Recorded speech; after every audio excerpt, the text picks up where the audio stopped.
Hi అండి. నిన్న match అయితే చాలా టై అయిపోయింది. ఇప్పుడు నలిసి చాలా రోజుల తర్వాత చాలా సంవత్సరాలు అనుకోవచ్చు. చాలా సంవత్సరాల తర్వాత ఒక మ్యాచ్ అయితే టై అయిందనుకుంటా. మరి ఆ టై మ్యాచ్‌లో వచ్చేసి ఢిల్లీ క్యాపిటల్సే గెలిచింది. వాళ్ళైతే 10 పాయింట్లతోటి అయితే టేబుల్ టాప్‌లోకి వెళ్ళిపోయారు. చాలా దర్జాగా అయితే టాప్‌లో అయితే కూర్చున్నారు. ఎందుకంటే వాళ్ళు ఒకే ఒక్క మ్యాచ్ ఓడిపోయారని తప్ప మిగతా మ్యాచ్‌లన్నీ గెలుచుకుంటూ వచ్చారు.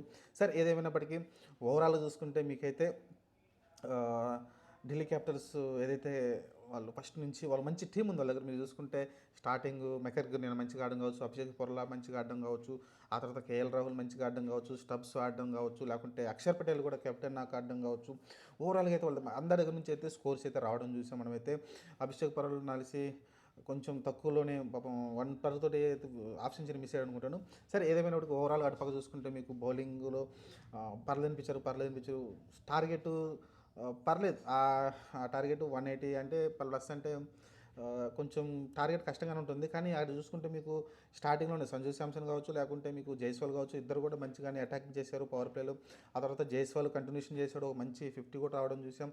ఆ తర్వాత మీకు వచ్చిన బ్యాటర్స్ అందరూ కూడా మంచిగానే ఆడారు. మీరు చూసుకుంటే ఆ తర్వాత వచ్చిన అందరూ కూడా మళ్ళీ ఒక మంచి పార్ట్నర్‌షిప్ అయితే తీసుకెళ్ళుకుంటూ వచ్చారు. ఇంగా చూసుకుంటే మీకు లాస్ట్ బాల్‌కి ఒక ఒక బాల్‌కి 2 పరుగులు చేయాలి. ఆ టైంలో ఒక పరుగే వచ్చింది. అక్కడైతే మ్యాచ్ టై అయిపోయింది. ఇంకా మిచెల్ స్టార్క్ ఎక్స్ట్రార్డినరీ బౌలింగ్ వేయడం చూసాం మనమైతే. మ్యాచ్‌ని టర్నింగ్ పాయింట్ ఏదైనా ఉందంటే అదే అయ్యి ఉండొచ్చు. ఆ తర్వాత మీరు చూసుకుంటే ఇంకా సూపర్ ఓవర్ స్టార్ట్ అయింది. సూపర్ ఓవర్‌లో చూసుకుంటే మీకు ఇటు పక్క వచ్చేసి 11 పరుగులు చేయగలిగింది మీకు రాజస్థాన్ రాయల్స్ అయితే. ఎందుకంటే ఆల్మోస్ట్ వాళ్ళు ఎలా అంటే రన్అట్‌లు అయ్యారు. యాక్చువల్‌గా ఇంకో బాల్ ఉన్నా కానీ రన్అట్‌లు 2 రన్అట్‌లు వేస్ట్‌గా అయినాయి. అక్కడ రన్అట్‌లు కాకుండా ఏదైనా ఒక షాట్ ఉంటే బాగుండేది అనిపించింది. ఒక 15 పరుగులన్నా వచ్చుండేవి. 12 పరుగులు అంటే 2 షాట్లే కదా! 2 సిక్స్‌లు కొడితే అయిపోతుంది మ్యాచ్. అలాంటి సిచ్యువేషన్‌లో వాళ్ళు కొంచెం కేఎల్ రాహుల్ నాకు సర్ప్రైజ్ అనిపించింది. కేఎల్ రాహుల్ అయితే వచ్చాడు అక్కడికి. కేఎల్ రాహుల్ వచ్చేసి మంచిగా అతనే మంచి హిట్టింగ్ చేసి మ్యాచ్‌ని అయితే గెలిపించాడు ఒక రకంగా చెప్పాలంటే.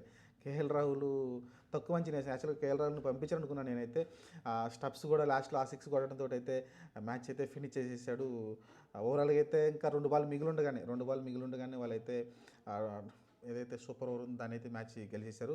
నిన్నే మనం ఒక మ్యాచ్ చూసాం. పంజాబ్ 111 పరుగులని 111 పరుగులని వాళ్ళైతే సేవ్ చేసుకోవడం చూసాం. ఈరోజు చూస్తే 180 ప్లస్ కొట్టినా సరే వాళ్ళైతే మ్యాచ్ అయితే టైగా వెళ్ళిపోయింది మ్యాచ్ అయితే. ఓవరాల్ కొన్ని మిస్సింగ్ ఫీల్డ్స్ కొన్ని చూసాం మనమైతే. కొన్ని నో బాల్స్ చూసాం. ఓవరాల్గా మ్యాచ్ అయితే చాలా ఉత్కంఠభరితంగా సాగుతూ వచ్చినాయి. సరే ఏదైనప్పటికీ ఢిల్లీ అయితే మ్యాచ్ అయితే గెలిచింది. దర్జాగా వెళ్ళి టాప్లో అయితే కూర్చుంది. మరి రాజస్థాన్ పరిస్థితి ఏంటంటే రాజస్థాన్ ఈ మ్యాచ్ గెలిస్తే కూడా వాళ్ళకు కూడా 8 పాయింట్స్ వచ్చాయి. అందరూ ఆ వరుసలో అందరూ 8 పాయింట్స్ తోటి అయితే ఉండేవాళ్ళు. ఇది ఒక టీం యాడ్ అయ్యేది. మంచి టఫ్ ఉండేది రాజస్థాన్ రాయల్స్ గెలుచుంటే. వాళ్ళు కూడా ఒక ప్లే ఆఫ్‌లో రేస్‌లో గట్టిగా నిలబడేవాళ్ళు. కానీ ఈ మ్యాచ్ ఒకటితోటి కొంచెం బ్యాక్ స్టెప్‌లో ఉందనుకోవచ్చు. సరే ఏదేమైనప్పటికైతే మ్యాచ్ అయితే చాలా మజా అయితే వచ్చింది.